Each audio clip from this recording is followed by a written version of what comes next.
Pourquoi tant d'hommes se sentent-ils perdus, en colère ou coincés, même lorsqu'ils semblent réussir de l'extérieur? La réponse n'est pas une question d'argent, de statut ou même de relation. Il s'agit de quelque chose de plus profond, quelque chose que la plupart refusent de reconnaître, le moi fantôme.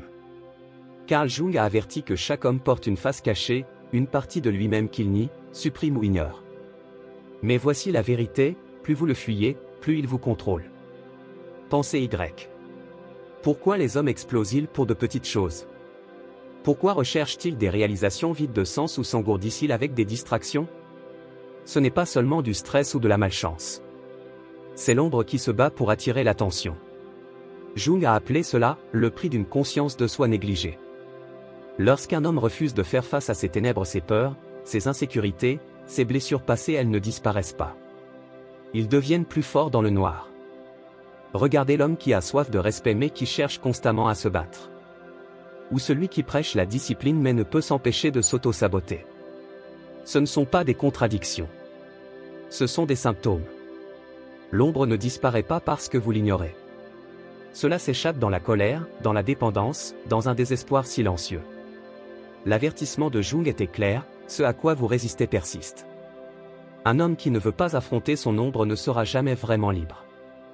Il continuera à répéter les mêmes cycles, rejetant la faute sur le monde et se demandant pourquoi rien ne change.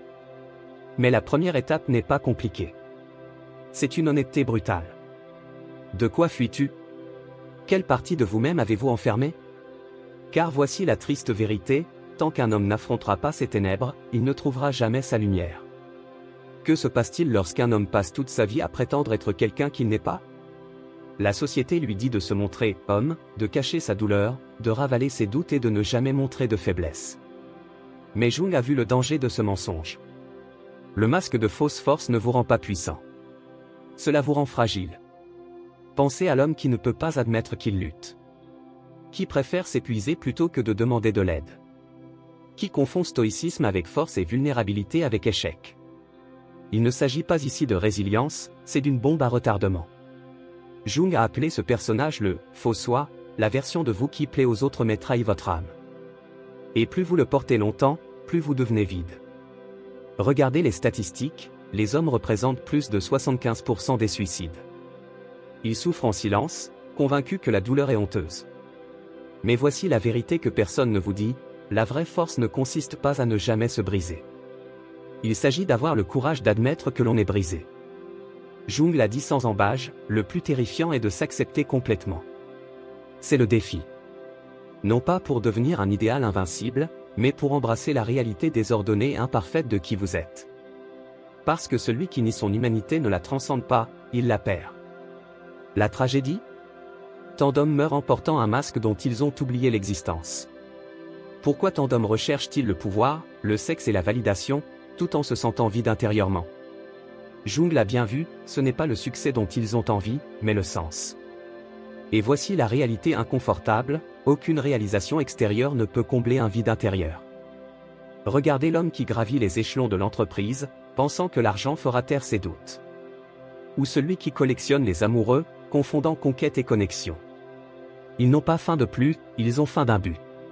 Jung appelle cela la crise spirituelle de l'homme moderne. Lorsque vous abandonnez la croissance intérieure pour une validation externe, vous ne gagnez pas. Vous êtes simplement plus bruyant à l'idée de perdre. Des études montrent que les hommes déclarent être moins satisfaits de leur vie malgré des revenus plus élevés. Pourquoi? Parce que les trophées ne peuvent pas répondre à la question la plus profonde de l'âme, astérisque qui suis-je vraiment, astérisque l'homme qui se définit par son travail, son compte bancaire ou les opinions des autres construit son identité sur le sable. Une tempête, un licenciement, une rupture, un problème de santé et tout s'effondre. Jung a prévenu, les gens feront n'importe quoi, aussi absurde soit-il, pour éviter d'affronter leur propre âme. C'est la tragédie. Les hommes courent après tout, sauf la seule chose qui compte, la vérité sur qui ils sont, au-delà des rôles et des récompenses. Car voici le secret que personne ne vous dit, l'épanouissement ne se trouve pas. C'est construit. De l'intérieur vers l'extérieur. Pourquoi les hommes détruisent-ils si souvent les relations qu'ils prétendent valoriser? La réponse réside dans ce que Jung appelle la projection, la dangereuse habitude de voir ses propres défauts chez tout le monde sauf chez soi. Prenez l'homme qui accuse son partenaire d'être trop émotif, alors qu'il refoule sa rage. Ou celui qui se plaint d'une trahison tout en évitant la véritable intimité. Ce n'est pas de l'hypocrisie, c'est de l'auto-sabotage inconscient. Jung a découvert que ce que nous refusons de reconnaître en nous-mêmes, nous l'attaquons chez les autres. Et nulle part cette blessure n'est plus profonde que dans l'amour. La psychologie moderne le confirme, les hommes qui ont un taux d'évitement émotionnel élevé ont des taux de divorce 3 fois plus élevés. Pourquoi? Parce que vous ne pouvez pas établir de connexion en fuyant vous-même. Chaque critique lancée vers l'extérieur est en réalité un cri venant de quelque chose de non guéri à l'intérieur. La perspicacité de Jung va plus loin, astérisque, tout ce qui nous irrite chez les autres peut nous conduire à une compréhension de nous-mêmes. Astérisque, mais la plupart des hommes ne se tournent jamais vers l'intérieur.